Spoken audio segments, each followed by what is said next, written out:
Hello everyone, good morning. कैसे हो आप सब? मोनिका देसी व्लॉग में आपका वेलकम है।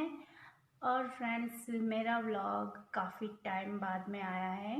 काफ़ी टाइम, महीना डेढ़ महीना हो गया है। काफ़ी टाइम से मैं कोई व्लॉग नहीं डाल रही हूँ कि मेरे घर में कुछ ना कुछ ऐसा हो रहा था कि मैं व्लॉग नहीं डाल पा रही थी।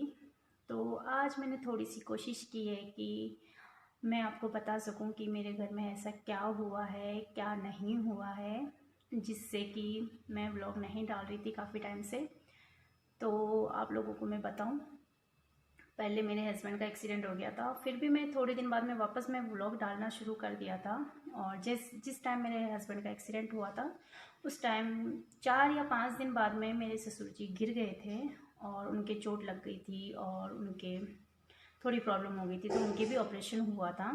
तो वो ऐसे ही चल रहे थे कि उनकी तबीयत ऐसे ही चल रही थी, बहुत ज़्यादा मतलब हालत ख़राब थी, खाना पीना उन्होंने छोड़ दिया था। तो उसके बाद मैं यहाँ आ गई थी।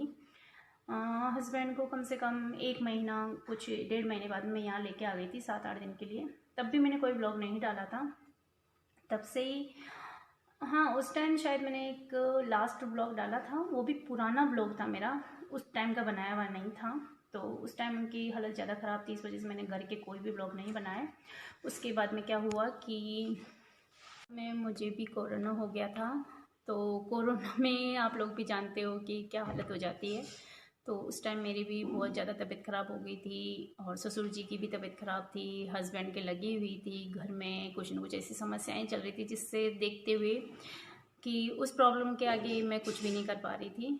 बस उसी काम में मैं बिज़ी थी और टेंशन से बाहर नहीं आ पा रहे थे हम लोग। तो उसके देखते देखते फिर मैं यहाँ से वापस एक दिन के लिए, इनका जो प्लास्टर बंधा हुआ था हस्बैंड के, जो पैर में चोट लगी थी उसकी वजह से, तो वहाँ मैं गई। और गई भी 2 दिन के लिए थी कि इनका प्लास्टर करवा के वापस यहाँ आऊँगी, क्योंकि मेरे ससुर जी की जो पापा जी हैं उनकी तबीयत बहुत ज़्यादा ख़राब थी, इसलिए क्योंकि उन्होंने वो खाना नहीं खा रहे थे। तो उसके बाद में मैंने क्या किया कि मैं यहाँ से चली गई थी 1-2 दिन के लिए।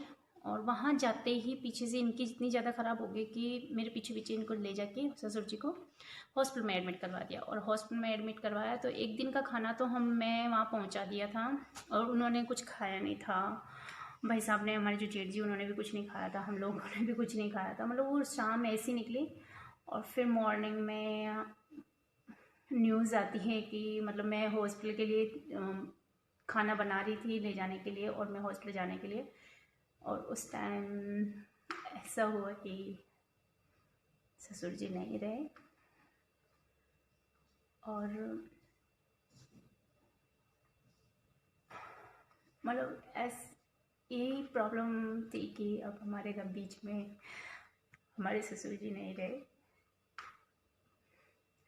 और सच बताऊं, मेरी शादी से इतना टाइम हो गया है कि उन्होंने मुझे कभी कुछ बोला नहीं, बेटा सेवा कभी कभी कुछ बोला नहीं। उन्होंने कभी कुछ ऐसी बात नहीं बोली जिससे मैं हर्ट हूँ। शायद अगर किसी चीज़ को माने तो मैं ससुराल में बड़ी हुई हूँ। ससुराल में सब कुछ, मतलब उन्होंने मेरी एजुकेशन में, हर चीज़ में उन्होंने बहुत हेल्प की है। और कभी कुछ बोला नहीं है ऐसा कि जिससे कभी मैं हर्ट हूँ। तो उनको बहुत मिस करती हूँ और लगता है कि बड़े बुजुर्ग घर में होना ज़रूरी है। तो अब आज वो हमारे बीच में नहीं है। आज उनको काफ़ी टाइम हो गया, महीना भर होने वाला है। तो आज जाके मैं कोशिश कर रही थी थोड़ी सी कि मैं आप लोगों को उनके बारे में बता सकूं और मैं अपने ब्लॉग स्टार्ट कर सकूं। उनकी कमी कभी कोई पूरी नहीं कर सकता और घर में बड़े आदमियों का होना बहुत ज़रूरी है। आप लोग भी ये चीज़ जानते हो, पर आज हमारे बीच में वो नहीं है। ये छोटी सी क्लिप आपके सामने लाई हूँ। Thank you, thanks for watching and bye bye.